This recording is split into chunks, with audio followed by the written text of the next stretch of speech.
Christmas, you motherfuckers. Well, Welcome to Random Wrestling Talk, episode number 5. We've been trying to do number 5 for a century now, and we still have yet to accomplish that. It's been a rough several weeks with internet downs in certain areas, and then videos not being able to upload, but luckily we may have finally got it fixed, thank holy God. Yes, as you all may know, our last video we did was on the NXT TakeOver London, which, by the way, was freaking awesome, better than TLC. Anything's better than TLC. Anything's better than anything WWE's ever. Probably seeing a donkey taking a shit would be better than watching TLC, but... And you picked that out from a movie you just recently watched, didn't you? Actually, no, I didn't. But, you know what? That's kind of interesting. By the way, guys, as a side note, Ridiculous 6... Go check that movie out on Netflix. It is a freaking funny-ass movie. For me, Adam Sandler has been on a downtrend, but this movie was freaking awesome. It's a comedy that is like no other. It makes Grown Ups and Grown Ups 2 look pathetic. It's like The Expendables, big all-star cast of comedians doing awesome and funny shit. Anyway, getting on to why we are here today, it's a special Christmas Random Wrestling Talk episode number 5. And today we're got a few topics we're going to talk about, and then we're going to go ahead and hit the bricks and enjoy the rest of Christmas. So, our first topic of the day is Roman Reigns Championship. Currently, right now, how is it going? How do you feel about it? Well, apparently they're trying to set up the rematch with Sheamus, but honestly, it's just not going anywhere.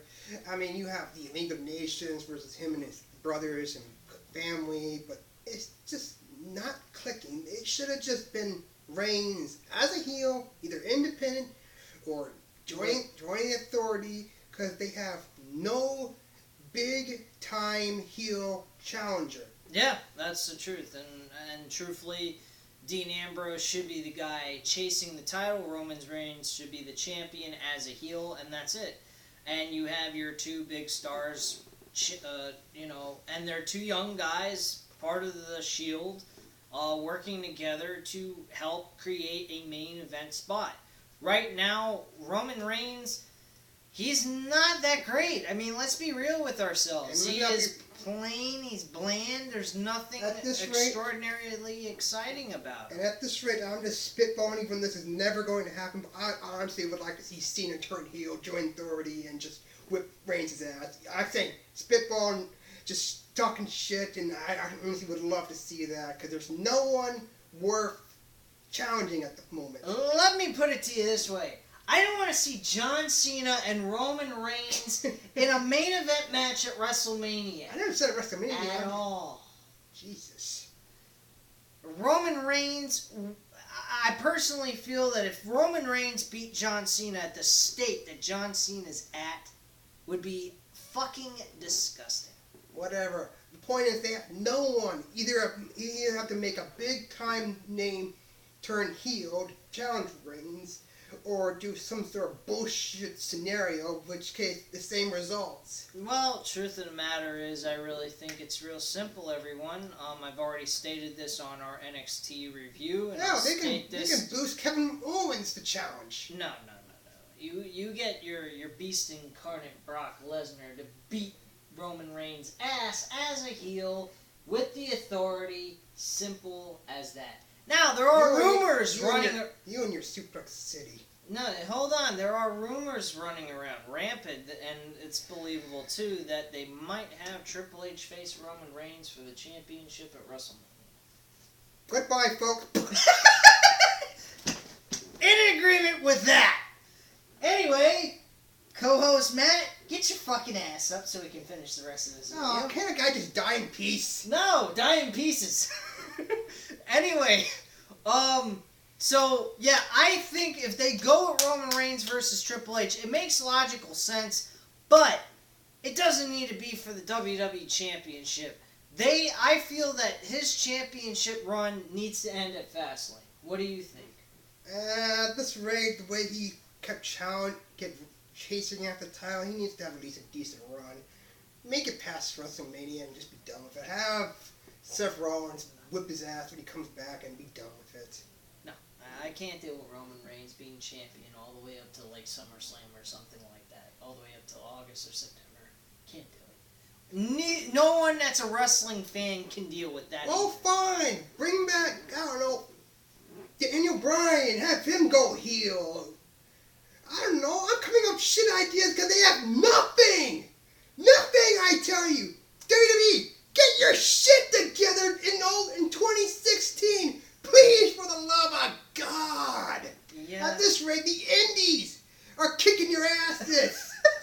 If you're supposed to be the big time league, get the fuck out of here. Hey, even Triple H's own little independent wrestling circuit, NXT, is beating WWE's main roster. You got Finn Balor, one of the best guys on your roster currently right now in NXT, And he who is stating on NoDQ.com, I read it just today, he don't even want to come to the main roster. He feels like he's being demoted instead of promoted to an uprising roster. That's pathetic. Look at all the NXT guys who went, quote unquote, got pushed to the main roster. Everyone were supposed to be the big time newcomers, and they've done jack. Yes, Kevin Owens won the IC title. Good for him. He's the greatest IC champion in history, in his own mind. But the point is, no one in NXT who went to the main roster has done shit. Yes. Well, except for maybe the guys who went there before it started getting interesting, like the Wyatts, the Shield members. I mean, Seth Rollins was the very first NXT champion. He was an impressive WWE World Heavyweight Champion. Very true, very true. But I mean, the state that it's in right now, it's like, do you want to go to NXT or do you want to get to the promo to the main roster? You know, they give that category, they give you that option in the WWE video game, and by all means, stay in NXT. I mean, that's very true. I mean, you do your career mode on WWE 2K16, and you can stay in the NXT division forever. As you all may know if you haven't found out about the features yet. But, with all that being said, me personally, I don't think Roman Reigns being champion going into WrestleMania is a good idea. I think he should lose the title at Fastlane, get screwed by Triple H. Triple H and Roman Reigns should face each other at a regular match at WrestleMania, and if he gets through with Triple H and has an outstanding match and the audience approve it, and they love what they saw with him and Triple H, because I'll tell you the truth, Triple H facing John Cena was a test for John Cena at WrestleMania 22. Yes. And he was booed out the building.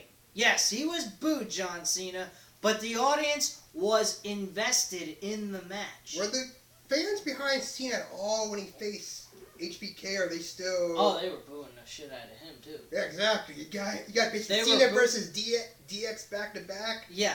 Not going to happen. He had an all-star match, a classic with Triple H at WrestleMania 22. And that was an ultimate test for John Cena to see if he was ready for the big time, and he was. He put on an outstanding match with Triple H. Triple H did an outstanding job with John Cena, and I don't see any different with Triple H and Roman Reigns. I think you'll see the same exact evaluation. I think that this is a good test, and I don't want to see Triple H beating Roman Reigns or as champion. I don't want to see Roman Reigns being the champion going in and retaining it. But I don't want to see the title be on the line. Yes, I want to see Roman Reigns no longer champion going into WrestleMania. I want to see a grudge match between these two guys. And I want to see somebody else be the champion. I want to see a grudge match that completely just shatters last year's grudge match. And last year's... Triple H versus Sting. That was not even... That was the third match on the card! Yes, but it was supposed to be the big grudge match of the entire card, and they just botched it. They didn't botch it. They freaking took a shit all over it. What, are you kidding? They just didn't care. Third match on the card? Are you fucking kidding me? Anyway. Let's move on. Getting off topic here, get back on topic. Alright, so we covered Reigns and with futures. What about, Dean Ambrose's IC title reign? Who again? Kevin Owens' IC title reign? I think I said Dean Ambrose. Oh, Dean Ambrose. Dean Ambrose shouldn't even be the IC champion. As we already mentioned, we think that Dean Ambrose should be chasing after the WWE title. He already chased after the IC title in February. Last year and all that other... Earlier this year and all that other crap. I mean, title being stolen. And it was garbage. Title being stolen by everyone. They were devaluing the Intercontinental Championship by trading the title like it was a hot potato, like back in the WCW. All they needed was David Arquette to show up again and take the IC title from somebody. For God's sake. I think I just got an ulcer just thinking about that. An ulcer? Yes. Brain just hurts just thinking that. An ulcer doesn't happen in the brain. It happens in the stomach. Anyway, I'm getting a headache just thinking about progress. There you go. Proper metaphor there. Anyway, the Dean Ambrose title reign as IC champion, I think is dumb, personally. It's stating that he's the big-time mid-card guy, but they don't see him being pushed to the WWE title picture. They're even killing the opportunity of having a heel versus face match for the IC title at WrestleMania. Kevin Owens as a champion facing Sami Zayn would have been an awesome The only thing match. I can see that happening, and I was thinking about this after last night from watching NXT, that at the Rumble, you have Sami Zayn coming out of nowhere and throwing Kevin Owens out of the ring and starting a rivalry that way, but that's just an idea that just popped in my head last night. No, that would be good, but here's the problem. It would make it even better if Kevin Owens was the IC champion. Well, we'll see. Maybe they'll have a one-on-one rematch at the Rumble, and then he'll compete in the Rumble and see what happens. I don't know. WWE has no idea what they're doing. Here's the thing. You want to know something that's funny? I was listening to JD's, one of his podcasts last week. I missed all 3 parts from last weekend. And I listened to one of them where he states about the original plans from last week when Roman Reigns won the World Championship. It wasn't originally planned for Roman Reigns to win the world title. He wasn't supposed to win that title. They changed it 3 hours before the start time of the show. Classic WWE maneuver just to make things so unrealistic. I mean, personally, they have no direction. They can't... I used to remember, and if anyone has followed WWE for such a long time, as you all may know, WWE planned their stuff out months in advance. They never changed their ideas. They stuck to what they wanted to do, and that was the end of that. This reminds me of when they made the quick change at the last minute for Lesnar to break the streak. Yeah, I found out something. Vince McMahon thought that Undertaker was actually going to be retiring at that match. That's the reason why he gave him that loss. Brock, as you all may or may not know, he didn't want to beat Undertaker. He wanted to lose to The Undertaker out of respect for his streak and for what he's done for the business of professional wrestling. So I have to give a lot of props to Brock for wanting to take a loss instead of a win. But regardless of all that, it helped him become that persona, the beast incarnate, Brock Lesnar. The Conqueror. And it gave us some great matches later on this year. Exactly. And the other good thing is, if they decide to keep Roman Reigns as the world champion, it'll still work because we never got that finish that we wanted to see at WrestleMania 31. We never got that one-on-one finish because Seth Rollins decides to go and cash in. Granted, he could have done that after the match. But he did it during the match, and I thought that was pretty cool. It was a lot different. Yeah. But anyway, with all that said, I mean, I don't think too many people would be upset if Brock Lesnar won the Royal Rumble this year. Well, of course not. They could have anyone win it, as long as it's good. I mean, I'd be happy if Brock Lesnar wins. I'll be ecstatic if Daniel Bryan wins. Those are my only 2 options. Anyone else? Fuck them! I totally agree. I mean, 100%. I mean, how can you not say either Daniel Bryan, Brock Lesnar? They're 2 of the best freaking professional wrestlers. Daniel Bryan got screwed 2 years ago. He was, the last guy outside of Roman Reigns last year? Yeah. And yeah, when is Daniel Bryan finally gonna get the credit he deserves? Yeah, like winning a Royal Rumble. Yes, or having a decent title reign. Well, No! the title reign, they didn't want to take off him. When he won it in 2014, Vince McMahon and WWE wanted to keep the belt on him. That's why they took so long to vacate the title.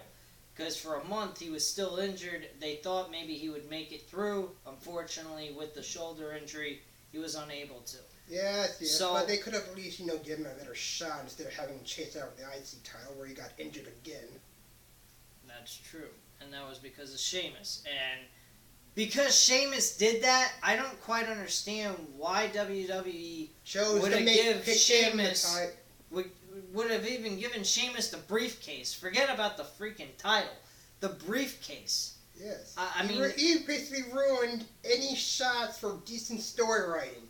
Yeah. Because he wanted to be the badass heel that he once was, but it just got downgraded because of that stupid hairstyle. And a lot of other things that, like losing to a bunch of fucking jobbers. Yes, he needs to become the king of jobbers. Good for you, Sheamus. Here's something else. Speaking of jobbers and guys that have no freaking momentum going into their personas or anything like that. Del Rio, man.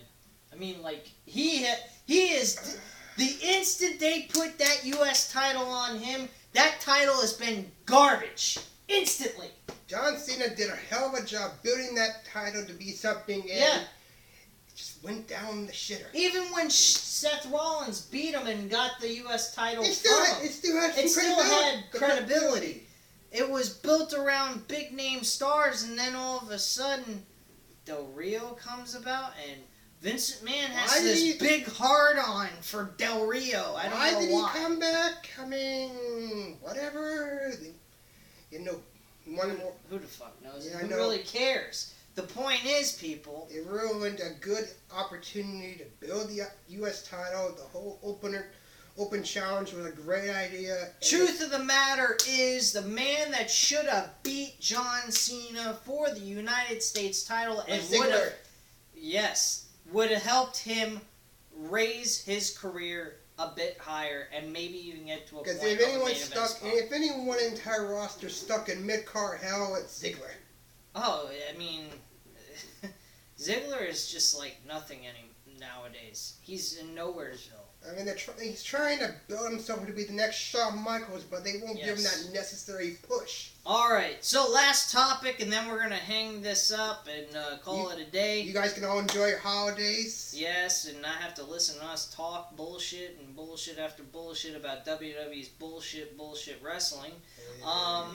Is WWE's, since we're going to talk about booking, what do you think of this 50-50 booking bullshit? I'm not really familiar on the whole concept. You gotta film 50-50 booking is basically when a guy wins a match, then loses a match, wins a match, loses a match. He's basically getting a 500 record finish. Okay, so no real strong momentum. It's just really- going back and forth, winning a match, losing a match. It's really helping. I mean, it's not really helping anyone who deserves any decent push. I mean, if you want to make a rivalry, split down the middle, that's okay. But if it's gonna hurt someone, it's just not gonna work. I mean, granted, you have to have momentum in order to build storylines. Truth of the matter is this. Simple as this. When you have an upcoming star, you have him on a freaking winning streak like no other. About 13, 15 matches straight. Look at Rusev. He was on a huge winning streak Yes. when he debuted. They did the right thing with Rusev, and then after he lost to John Cena, they dropped the ball with him in a heartbeat. They put him in all these lame-ass storylines with Dolph Ziggler. They could have just made him and Dolph Ziggler have a rivalry, not over women, but just over the fact that they just were in competition with one another. That's what That's WWE it. lacks. Good competition storylines from back in the day. Yes. Make it about titles. Make it about rivalries. Make it about grudges. Make it about trying to become the number one contender to be the champion and compete for the title. This shit with these lame, goofy, the dialogue too. I mean, like listening to these fucking retarded announcers. outside of Brian Saxton, I mean, I just want to rip my freaking hair out of my head. Saxton is so much better on NXT. They should just leave him on there and just keep it as a two-man announced team, and that's it. And we've already, I believe we've already talked about this. Now, before we actually wrap it up, I just want to bring this up. Who do you see beating the New Day when it comes to tag team titles? Anyone? You know what I'd do? I've heard about the news and the rumors. Jeff Hardy and Matt Hardy are coming to WWE. When they're coming is not known, but it's more than likely it's going to happen in 2016. The best thing that they could do, unless they find a decent young tag team like the Enzo Amore and yes, Orange Cassidy? Guys like them, the Kalistos, Kalisto and Sin Cara, if they want to put the belts on them for a small period of time. The Lucha Dragons, yeah. Yeah, the Lucha Dragons. If they want to do that, it's fine. But what would make this really special, have the New Day stay tag team champions for the long... I don't know. Who's the longest reigning tag team champions in history? I have no idea, but you have to probably look that online or something. Because if anyone has ideas, leave comments and we'll get back to you. Well, personally, I highly doubt, unless it was way back in the day, like back in the 70s and 80s. Oh, yeah, when those types of situations. That there was a tag team that kept the belts for over a year. And this is what I would do. I'd keep them champions for a whole entire year, unless you can find a team that would be good to take the titles off them and put on them and put them in a back and forth title changes. That would be fine. Honestly, I thought they were going to set up the whole... You didn't let me get finished. Okay, fine. Finish your thing and I'll breathe and then we'll end it. Okay, so basically they keep the titles for a year and the Hardy Boys show up like Night of Champions and they defeat the New Day. I think that would be freaking awesome. I think that would be an awesome ending to their title reign, and I think it would be really cool for them to even be the longest reigning tag team champions probably in history of WWE. Now go ahead and finish up. If they actually bring the Hardys back on and just a good pay-per-view, it'd be good if they can bring them back early enough. It'd probably Extreme Rules, Team Extreme. Yeah. But honestly, I originally thought that the Dudleys were going to win the tag team titles in a table match at TLC, and we didn't see that happening. No, we didn't even see the Dudleys near the tag team titles. So point is, I don't know who the New Day is going to eventually lose the tag team titles to. I just, at this point, whoever does, make sure the hell you get rid of that damn interference, because that's just ruining the matches. Yeah, that's true too. But I mean, regardless of all of that, they're getting really funny. I'm really starting to enjoy their stuff. Yeah. They need to get rid of the unicorn persona gimmick out of their whole thing. If you want to keep the trombone or whatever that is, that's fine. But yeah, that is funny. That is funny. I mean, I like their cocky attitude. It's just that they're crossing the line from cocky to stupidity. Yeah, pretty much. But anyway, guys, I thank you very much for watching. So does Matthew. Appreciate your time. Hope you enjoyed the video. Don't forget to lay the smackers down on that candy ass on subscribe button. And what is this? You know what it's sponsored by? Sponsored by Who Gives a Shit. Damn straight. Thank you very much and have a great night, guys. Happy holidays. Happy holidays, motherfuckers, and enjoy your Christmas. Bye.